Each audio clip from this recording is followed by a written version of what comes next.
A few weeks back, I issued on this podcast encouragement. You might even call it a challenge to do the most important thing you can do this year with your money. And no, that had nothing to do with Roth conversions or investing or the way that you're pulling money out in retirement.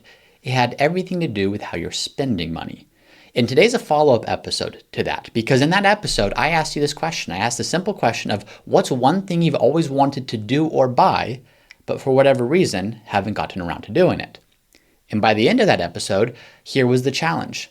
I asked you to write that thing down, whatever it was, on a scrap of paper by the time that the episode was over. I then asked you to write down a date by which you would make that purchase or do that thing, as well as write down where exactly funds would come from, whether it's bonus, stock sale, cash flow, whatever the case might be. And by the end of that, I asked you to share with me. I said, please email me your responses to this question, and I got some really incredible responses. So what I want to do in this video is actually share some of the responses you all shared, because the most important thing we can do with our money is align it in the way it's actually being spent. As I mentioned before, it does not matter how impactful your tax strategy is. It doesn't matter how much your portfolio grows. It doesn't matter if you've optimized Social Security. If you can't actually get to a position where you're using this success, you're using this strategy to enhance your quality of life, to enhance the things that you value by spending money on the right things. So what I'm going to do is I want to share with you some feedback that I got. Go back and listen to that episode if you haven't already. But here are some responses that you all shared with me. Thank you for doing so, that I now want to share with the audience so we can get some inspiration on what are those things that we can do to align our spending, align our money with the things that we actually value. This was a YouTube comment. Daryl says, James, I think this is the most powerful video you've ever done. I recently retired and I just spent a month ice fishing with my son. The memories made while staying with him in northern Wisconsin are priceless. Love that example. Thank you, Daryl. Another comment said this. My wife and I traveled with our son from Arizona to see our first home Washington Commanders football game in October of 2024. We're huge fans. The game was on our son's 21st birthday. What a way to celebrate. I can commit to another trip in October of 2025 where the three of us will again travel to see our favorite team play another home game. The memories from the 2024 trip are priceless. I love that sentiment because how many of us have ever taken a trip with family or with friends and regretted it? Very few occasions that actually happening. It's very easy to put off those trips because of the cost, because of schedules, because we're busy, because we have to coordinate. But very seldom do we actually regret taking those trips because the memories made there, the experience we have there is the reason that we ultimately save and invest and put ourselves in a position to be able to do the things that we want to do. This next story speaks to the urgency that all of us should have when it comes to doing the things today to take advantage of the time that we have together. This is a YouTube comment, and this individual says, I am starting my third year of retirement. My wife and I are taking many bucket list trips every year. We are currently booking 2 to 3 trips per year into 2027. My brother-in-law was recently diagnosed with brain cancer and my brother with Parkinson's. You never know what your next doctor appointment might find. We're exploring the world and visiting with our grandchildren at every opportunity.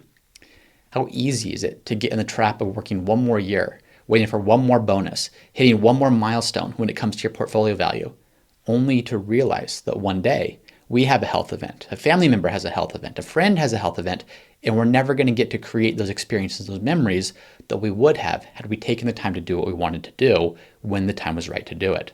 So I really appreciate that comment coming through. This next story comes from Ron. Ron says, I'd always dreamed that we would host a family vacation for our adult kids and my mother when I retire in 2028. However, my mom is nearing age 80 and I'm fully aware that we only have so many opportunities left. So we upped our family vacation to March of 2026 at our family timeshare in Puerto Vallarta. The funds will come through savings and working overtime. In our discussions with family, everyone is so excited to do this and we look forward to repeating it in 2028 as well. So perfect example of saying, yes, it's easy enough to plan that in 3 years, but can we do it earlier when mom's here, when family's here, when people are healthy to do it? So Ron, thank you very much for submitting that. This next one comes from Harvey. Harvey says, amazing timing, James. Last month, a dive buddy asked if I wanted to go on an adventure. Last week, I booked the trip, and today I booked the flights. Where am I going? I'm going to Egypt to dive the Red Sea for a week and to visit the pyramids in Cairo Museum this May. At 72, to answer some of your questions, the time is now. So great example of getting on it and doing that thing as opposed to pushing it down the road. This next comment comes from Jerry, and just as a reminder, these are the comments I'm getting of asking people, please tell me, share with me the things that you're committed to doing today, the things where you're spending your money on things that align with your values. These are the responses that I'm getting, and this next one comes from Jerry. Jerry says, this year we're taking our immediate family on an 8-night cruise, all 12 of us. Plans are made and tickets are purchased. We also started sharing our 2 sons' inheritances with them early about 6 years ago. We give each of them about $15,000 per year, and we enjoy watching them use it. So another wonderful example. What are your values? If that's family, what does that look like? Looks like for Jerry, that's both time with family, as well if there's going to be an inheritance, if there's going to be some financial money left to the children at the end of it, why not accelerate some of that today? Why not enjoy getting to see them use those funds to do whatever they're doing with them? So Jerry, thank you for sharing that. This next one comes from Lois, and this is more something that she did previous year, but she said, I thought you'd be interested in knowing what I did this past year. I bought a puppy. I knew it was going to be expensive between accessories, doggy daycare, food, and vet bills, and I'm still trying to save for retirement, but I went for it, and it completely changed my life. Walking her and snuggling with her on the couch has been so rewarding. Below is a picture of me with Lulu. She included a picture, of course, of her dog Lulu, who just turned 1 year old. So this is a great example. We can get so caught up in I need to save for retirement. I'll do this when I have the funds. I'll do this when I have the resources. And of course, there's a balance here because we can't spend recklessly. But what price tag would Lois put on that puppy? What price tag would Lois put on her experiences with Lulu in just the first 12 months together? Lois, great example there. This next example comes from Lee. Lee says, this is our first year in retirement, and we had budgeted and we were planning to travel quite a bit. The one thing we hadn't really considered was how exactly to optimize that travel. But after a little thought, we wanted to put more focus on trips with our grandchildren, who are now 4 and 7 years old. With that in mind, we just got back from taking them to Disney World last week, and it was an unforgettable week filled with smiles and with laughter. In our next adventure, we've booked a Disney cruise in July, which we think is something they should also really enjoy. Our grandkids are only at this age for such a short time, so making the most of it is the one thing we're doing this year to make it special. What I like about this comment that Lee submitted is he had mentioned that this is our first year of retirement and we had budgeted and we're planning to travel quite a bit.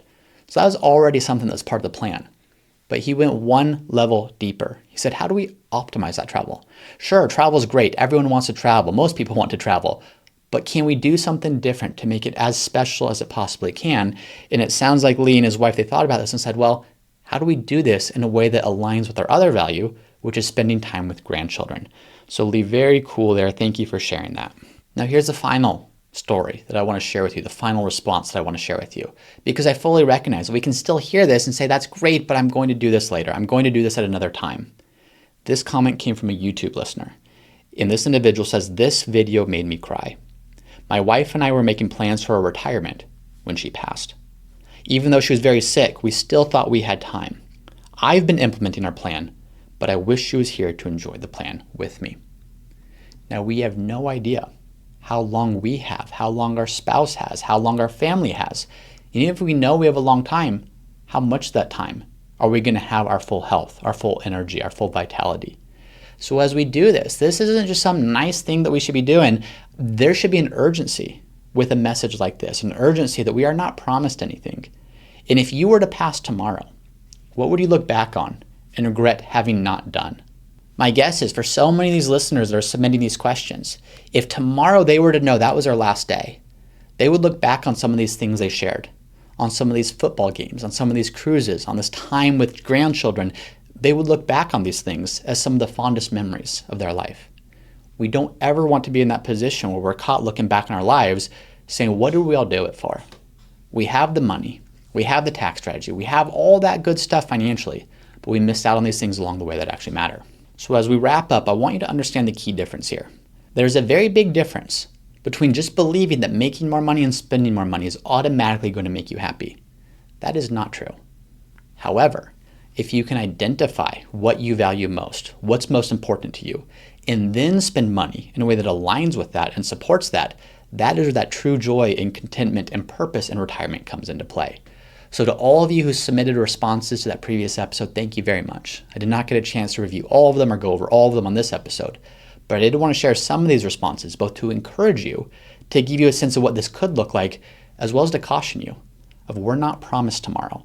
And as that listener shared, again, I'll read it one more time. My wife and I were planning to make plans for our retirement, and then she passed. We need to make sure that we're enjoying what we've saved and what we've worked for today, as well as planning prudently for the future. So I hope this is helpful for those of you looking to align your spending with what you value most. Thank you for all of you who submitted these stories. Thank you for listening, and I'll see you all next time. Root Financial has not provided any compensation for and does not influence the content of any testimonials and endorsements shown. Any testimonials and endorsements shown have been invited, have been shared with each individual's permission, and are not necessarily representative of the experience of other clients. To our knowledge, no other conflicts of interest exist regarding these testimonials and endorsements. Once again, I'm James Knoll, founder of Root Financial, and if you're interested in seeing how we help our clients at Root Financial get the most out of life with their money, be sure to visit us at www.rootfinancialpartners.com.